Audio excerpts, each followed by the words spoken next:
ನಮಸ್ಕಾರ ಗೆಳೆಯರೇ. ಇವತ್ತು ನಾನು ಮಾತನಾಡುತ್ತಿರುವ ಕನ್ನಡಿಗರ ಎಮೋಷನಲ್ ಆಗಿರುವ ಲವ್ ಮಾಕ್ಟೇಲ್ 3 ಸಿನಿಮಾದ ಬಗ್ಗೆ. ಪಾರ್ಟ್ 1 ಪಾರ್ಟ್ 2 ನಾವೆಲ್ಲ ನೋಡಿ ಸಿನಿಮಾಗೆ ಫಿದಾ ಆಗಿದ್ದೀವಿ. ಹಾಗೆ ಈಗ ಕೂಡ 3ನೇ ಭಾಗ ಹೇಗಿದೆ, ಆದಿ ಜೀವನದಲ್ಲಿ ಮತ್ತೆ ಪ್ರೀತಿ ಹುಟ್ಟುತ್ತಾ ಅನ್ನೋದು ಈ ಸಿನಿಮಾದ ರಿವ್ಯೂನಲ್ಲಿ ಕಂಪ್ಲೀಟ್ ಆಗಿ ಎಕ್ಸ್ಪ್ಲೇನ್ ಮಾಡ್ತೀನಿ. ಕೊನೆ ತನಕ ನೋಡಿ, ಸ್ಕಿಪ್ ಮಾಡಬೇಡಿ. ಹಾಗೆ ಇಷ್ಟ ಏನಾದರೂ ಆಗಿದ್ರೆ ಚಾನಲ್ಗೆ ಸಬ್ಸ್ಕ್ರೈಬ್ ಮಾಡೋದು ಕೂಡ ಮರೆಯಬೇಡಿ.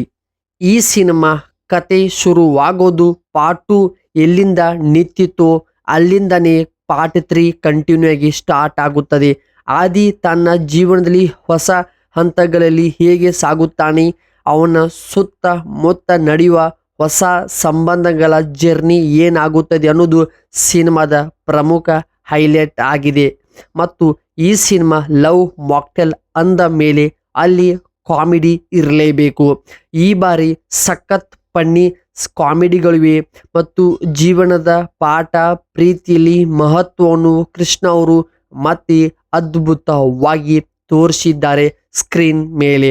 ಮತ್ತೆ ಕತೆ ಹೇಳುವಂಥ ರೀತಿ, ಸ್ಕ್ರೀನ್ ಪ್ಲೇ, ಆ ಎಮೋಷ್ನಲ್ ಲವ್ ಮಾಡುವಾಗ ಏನೆಲ್ಲ ಪ್ರಾಬ್ಲಮ್ಗಳು ಎದುರಿಸ್ತಾರೆ ಇವತ್ತಿನ ಜನ್ರೇಷನ್ ಅನ್ನೋದು ಸಿನಿಮಾದಲ್ಲಿ ಪ್ಲಾಟ್ನಲ್ಲಿ ತುಂಬ ಚೆನ್ನಾಗಿನೇ ಪ್ರತಿಯೊಬ್ಬರಿಗೆ ಕನೆಕ್ಟ್ ಆಗೋ ಹಾಗೆಯೇ ಸಿನಿಮಾ ವರ್ಕ್ ಆಗಿ ಗೆದ್ದಿದೆ.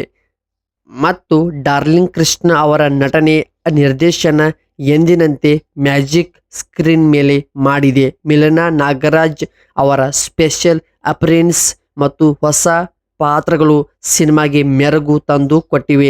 ಇನ್ನು ಮ್ಯೂಸಿಕ್ ಬಗ್ಗೆ ಹೇಳಬೇಕಂದ್ರೆ ಪ್ರತಿಯೊಂದೊಂದು ಹಾಡುಗಳು ಹಿತವಾಗಿವೆ. ಪ್ರತಿಯೊಂದು ಸಾಂಗ್ ಕೂಡ ಲೂಪ್ನಲ್ಲಿ ಕಾಣಿಸಿಕೊಳ್ಳುತ್ತವೆ. ಹಾಗೆ ಈ ಸಿನಿಮಾದ ಪ್ರತಿಯೊಂದು ಫ್ರೇಮ್ ಕೂಡ ತುಂಬ ರಿಚ್ ಆಗಿನೇ ಒಳ್ಳೆ ಗ್ರಾಫಿಕ್ಸ್, ಒಳ್ಳೆ ಲೊಕೇಶನ್ಗಳಲ್ಲಿ ಶೂಟ್ ಮಾಡಿದ್ದಾರೆ. ಸಿನಿಮಾ ಓವರಾಲ್ ತುಂಬ ಚೆನ್ನಾಗಿದೆ.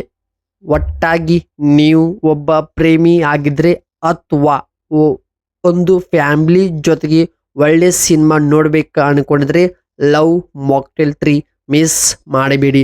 ನಾನು ಪರ್ಸ್ನಲಿ ಸಿನಿಮಾ ನೋಡಿದ್ದೀನಿ, ತುಂಬ ಇಷ್ಟವಾದ ಕಾರಣ ಈ ಸಿನಿಮಾಗೆ ನಾನು ಪರ್ಸ್ನಲಿ ರೇಟಿಂಗ್ ನಾನು ಕೊಡಬೇಕಂದ್ರೆ 4.5 ಔಟ್ ಆಫ್ 5 ನಾನು ಕೊಡ್ತಾ ಇದ್ದೀನಿ.